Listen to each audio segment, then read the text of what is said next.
नमस्कार बच्चों, मेरा नाम नितिन दास है और मैं कबीर पंथ से बिलोंग करता हूँ, कबीर पंथ में हूँ। और 2010 से मैं कबीर साहब के इसी पंथ का प्रचार कर रहा हूँ। तो आज आप लोग के बीच आने का सौभाग्य प्राप्त हुआ। तो आज जो बातें आपको बताई जाएंगी सबने बहुत ध्यान से सुननी है, क्योंकि ये वो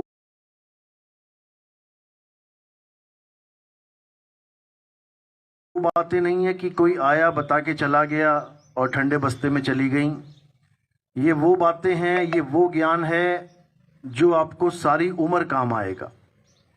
आप इस स्कूल में आते हो पढ़ने के लिए, ज्ञान अर्जित करने के लिए। ये कब तक काम आएगा आपके? 2 दूनी 4 होता है ना, कब तक काम आएगा ये? बस स्कूल में आए, पढ़े और भूल गए? सारी उम्र के लिए काम आएगा ये। आप जो भी पढ़ोगे सारी उम्र के लिए काम आएगा। इसी प्रकार आज जो आपको ज्ञान दिया जाएगा ये सारी उम्र के लिए काम आएगा। इसलिए एक एक बात को बड़े ध्यान से सुनना है और उस पर पूरा मनन करना है, चिंतन करना है। जो सत्य लगे उसको ग्रहण करना है और जो सही नहीं लगे उसको छोड़ देना है। हमारे जीवन में का लक्ष्य क्या है, आज आपको ये बताया जाएगा। इस स्कूल में आने का लक्ष्य क्या है पता है किसी को? आप स्कूल में रोज आते हो, घर छोड़ के आते हो, 6-7 घंटे के लिए बैठते हो यहाँ पे, वापस घर चले जाते हो, पूरा साल आते हो। क्यों आते हो? लक्ष्य क्या है पता है? किसको पता? हाथ खड़ा करो। बिना लक्ष्य के बैठे हो यहाँ पे। इस स्कूल में आने का लक्ष्य क्या है? क्यों आते हैं बच्चे स्कूल? पढ़ने के लिए। पढ़ते तो रोज हैं, फेल भी हो जाते हैं पढ़ के, तो उनको लक्ष्य प्राप्ति हो जाती है क्या? क्यों आते हैं स्कूल में? क्यों आते हैं? सर्टिफिकेट लेने के लिए, पढ़ने के लिए नहीं। पढ़ता तो वो भी है जो फेल हो जाता है। फेल वाले को सर्टिफिकेट नहीं मिलेगा, आगे नौकरियां नहीं मिलेंगी। तो हमारे आने का मकसद क्या है? पढ़ना तो है ही है सबने, लेकिन सर्टिफिकेट चाहिए हमें। हम आगे कहीं स्कूल से कॉलेज में एडमिशन लेंगे तो वो क्या मांगेंगे? सर्टिफिकेट। आप कहो नहीं मैं तो पूरे साल गया था जी स्कूल, सर्टिफिकेट का वो नहीं है मेरे पास। आप जाके अटेंडेंस चेक कर लो, मैं तो रोज जाता था स्कूल। मिल जाएगा एडमिशन क्या? नहीं मिलेगा। क्यों नहीं मिलेगा? क्योंकि सर्टिफिकेट लेना ही आपका स्कूल आने का लक्ष्य है। इसी प्रकार इस दुनिया में हम क्यों आए हैं? इस दुनिया में आने का क्या लक्ष्य है? इस दुनिया में हम सब आए हैं, क्यों आए हैं, कारण क्या है? किसको पता है? हाथ खड़ा करो। किसी को नहीं पता। स्कूल का भी नहीं पता, दुनिया का भी नहीं पता। दुनिया में आने का जो आज लक्ष्य बताया जाएगा आपको, इसको अच्छे से समझना है ताकि आपको यह पता लग सके कि अगर मैं इस दुनिया में आया हूं, वो भी इंसान बन के आया हूं। कुत्ता बिल्ली बकरा बन के तो नहीं आया कोई, सब इंसान बन के आए हैं। लेकिन देखो एक बार नजर घुमा के गलियों में, आपको कुत्ता भी मिल जाएगा, बकरा भी मिल जाएगा, आपको गाय बैल भी खड़े मिल जाएंगे सड़कों पे, आपको शेर चीते भी मिल जाएंगे जंगलों में, हाथी भालू भी मिल जाएंगे। उनके जीवन का क्या लक्ष्य है और हमारे जीवन का क्या लक्ष्य है? दोनों का एक सा है कि अलग अलग? शुक्र है इतना पता है। उनके जीवन का लक्ष्य क्या है? आए, पैदा हो गए, खाया पिया, बच्चे पैदा किए और मर गए। हमारे जीवन का क्या लक्ष्य है? आए दुनिया में, खाया पिया, स्कूल में आए, सर्टिफिकेट लिए, नौकरियां करी, शादी करी, बच्चे किए, दादा दादी बन गए, नाना नानी बन गए, उसके बाद मर गए। दोनों का लक्ष्य पूरा हो गया? बहुत अच्छी बात है। नहीं हुआ, क्योंकि अगर हम भी यही काम करके चले गए दुनिया से और वो भी यही काम करके चले गए दुनिया से, तो हम दोनों का आना एक जैसा ही हुआ। हमें कुछ और काम के लिए भेजा गया है और उनको कुछ और काम के लिए भेजा गया है। वो भोग योनियां हैं, वो भोग जोनियां हैं, वहां पर केवल आप भोग भोगते हो। और ये इंसान जन्म कर्म जून है, यहां पे आप कर्म बनाते हो। इंसान जन्म में आने का एक ही मकसद है, अच्छे से समझ लो क्या मकसद है। इंसान जन्म में आने का मकसद है कि जन्म मरण से हमारी मुक्ति हो जाए, अब दोबारा हमें जन्म लेना ही ना पड़े। कौन कौन लेना चाहता है जन्म दोबारा? इस दुनिया में कौन आना चाहता है वापस? हाथ खड़ा करो। बहुत अच्छी बात है। आने से पहले जाना पड़ता है। कौन कौन जाना चाहता है? हाथ खड़ा करो। अरे तभी आओगे ना भैया, जब जाओगे। दोबारा पैदा कब होगे?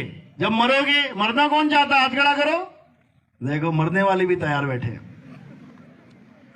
चलो ये तो मजाक हो रहा है कि हाँ हाथ खड़ा कर दिया, लेकिन जब मौत आती है ना तो डॉक्टर दिखाई देता है, हॉस्पिटल दिखाई देता है, माँ बाप के सामने रोते गिड़गिड़ाते हैं कि बचाओ, क्या किया जाए। तो इसी मौत से बचने का जो एकमात्र तरीका है वो क्या तरीका है? उसे क्या कहते हैं? उसे आत्मज्ञान कहते हैं। आत्मज्ञान अगर आपको हो गया तो आप दोबारा जीवन में कभी मरोगे ही नहीं। ये जन्म मरण का खेल खत्म हो जाएगा।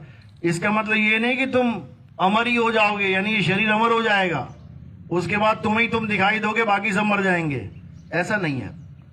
आत्मज्ञान का क्या मतलब है, इसको अच्छे से समझ लेना। इस दुनिया में दो प्रकार के तत्व हैं। गीता क्या कहती है? अध्याय 2 16वां श्लोक। इस दुनिया में दो प्रकार के तत्व हैं, एक है असत्य और एक है सत्य। असत्य क्या है? इस संसार में जो कुछ तुम्हें दिखाई दे रहा है इन आंखों से, वो सब असत्य है। यानी वो पैदा होगा और मर जाएगा। सारे शरीर पैदा हुए हैं और एक दिन मर जाएंगे। कोई रोक नहीं सकता इस मौत को। कोई ऐसा तो नहीं है जो हमारे यहां पे जो मरने के लिए आया ही नहीं है। सब मरने के लिए ही पैदा होते हैं। किसी के घर में बच्चा पैदा होता है, लोग खुशियां मनाते हैं, लेकिन हमें पता है कि वो क्यों पैदा हुआ है? मरने के लिए। आज मर जाए, कल मर जाए, परसों मर जाए, कभी मर जाए, मरना जरूर है उसने। तो जो चीज पैदा होती है और मर जाती है वो असत्य कहलाता है। तो हमारा शरीर क्या है? सत्य या असत्य? असत्य। यानी हमारा शरीर 101% एक ना एक दिन मरेगा। जो चीज बदल जाती है वो असत्य कहलाती है। ये शरीर देखो, जब तुम पैदा हुए इतने से थे और धीरे धीरे धीरे धीरे तुम आज इतने बड़े हो गए, अभी और बड़े होगे। देखते देखते तुम्हारी शक्लें बदल जाएंगी। पुरानी फोटो देखो तुम्हारी और अब की फोटो देखो, बिल्कुल जमीन आसमान का अंतर है। आगे और बदल जाएंगी। तो बदलने वाला तत्व क्या है? सत्य या असत्य? असत्य। यानी जो बदल जाए और जो नष्ट हो जाए वो असत्य होता है। और सत्य क्या है? हे अर्जुन, सत्य केवल आत्मा है, जो ना तो कभी पैदा होती है और ना ही उसका कभी नाश होता है। उसको आग भी नहीं जला सकती, उसको वायु नहीं सुखा सकती, उसको जल नहीं भिगो सकता, उसको कोई अस्त्र शस्त्र काट ही नहीं सकता। ये आत्मा की महिमा है। तो आप शरीर हैं या आत्मा, आपको यह समझना है। अगर आप अपने आप को शरीर मानते हो कि मैं लड़का हूं, मैं लड़की हूं, तो समझ लो कि आप अपने आप को नहीं जानते, आप अपने आप को शरीर मान के बैठे। और अगर आपने अपने आप को शरीर मान लिया तो 101% आपकी मृत्यु होगी। सब मरेंगे। क्यों? क्योंकि वो अपने आप को शरीर मान बैठे हैं। लड़का भी मरेगा, लड़की भी मरेगी। और लड़का लड़की के अलावा एक शरीर और होता है, वो किसका है? किन्नर का। 3 कैटेगरीज है ना, आदमी, औरत और किन्नर। तीनों मरेंगे, तीनों की लाशें गिरेंगी। तो जो अपने आप को आदमी मानता है, यानी मैं लड़का हूं, और जो अपने आप को लड़की मानती है, मैं लड़की हूं, और जो अपने आप को किन्नर मानता है, वो तीनों मरेंगे। कौन नहीं मरेगा? जो ये जान जाता है कि मैं एक आत्मा हूं। जब मैं ये जान गया कि मैं एक आत्मा हूं, तो कब मरेंगे? कभी नहीं। जन्म मरण का खेल खत्म हो जाएगा। फिर मरना नहीं है, फिर छोड़ना है। क्या छोड़ेंगे? शरीर छोड़ेंगे। कहते ना, मेरे पिताजी ने शरीर छोड़ दिया, हमारे गुरुजी ने 2000 साल पहले शरीर छोड़ दिया था। शरीर छोड़ दिया यानी ये शरीर पकड़ा हुआ है, ये छोड़ दिया। तो कौन गिरा? शरीर गिरा, और जिसने पकड़ा था वो वही है। वो कभी नहीं गिरेगा, वो कभी नहीं मरेगा। तो ये पकड़ना छोड़ना, ये आत्मा का खेल चल रहा है। आत्मा ने शरीर को पकड़ा और उसको छोड़ा, फिर दोबारा पकड़ लिया नया शरीर, फिर छोड़ दिया, फिर पकड़ा, फिर। यानी शरीर तो आ रहा है, जा रहा है, पैदा हो रहा है, मर रहा है, लेकिन आत्मा कभी नहीं मरती। तो हम सब क्या हैं? हम सब आत्मा हैं। शरीर असत्य है, आत्मा सत्य है। किसका? के लिए। बहुत बढ़िया। अगर ये बात समझ में आ जाए कि शरीर असत्य है और सबका, तो खेल खत्म हो जाएगा। इस दुनिया में जितना भी अज्ञान है खत्म हो जाएगा। अब सोचो कि शरीर असत्य है, आत्मा सत्य है, तो आज तक हम किसकी पूजा करते आए हैं? भगवान की। शरीर की पूजा की है कि आत्मा की? अच्छा, आत्मा की पूजा करते हो। आत्मा की आरती गाना जरा। आत्मा की आरती सुनाओ कोई। आती किसी को? आज तक हम शरीरों की पूजा करते रहे।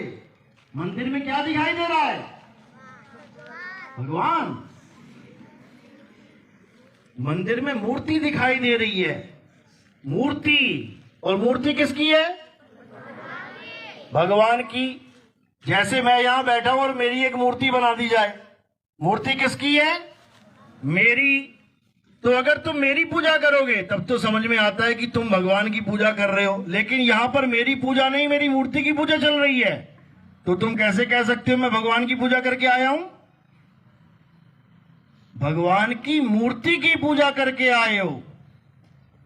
अगर तुम्हारे माता पिता तुम्हारी जगह तुम्हारी फोटो खींच के बढ़िया से मड़वा के रख ले और सारा खाना उसी को खिलाते रहे, तुम्हारा पेट भर जाएगा क्या?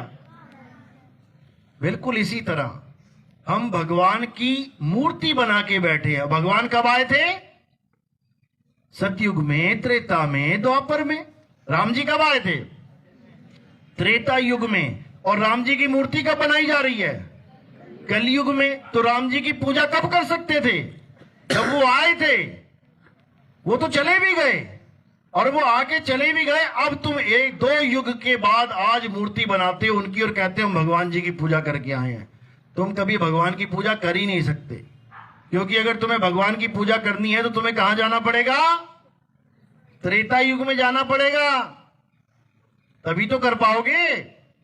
तो आज तुम क्या कर रहे हो? केवल भगवान की मूर्तियों की पूजा कर रहे हो, केवल पत्थरों की पूजा कर रहे हो। भगवान को तो तुम जानते भी नहीं। असल में भगवान क्या है, आज इसको समझना है। क्योंकि अगर ये समझ में आ गया तो समझ लो सब कुछ समझ में आ गया।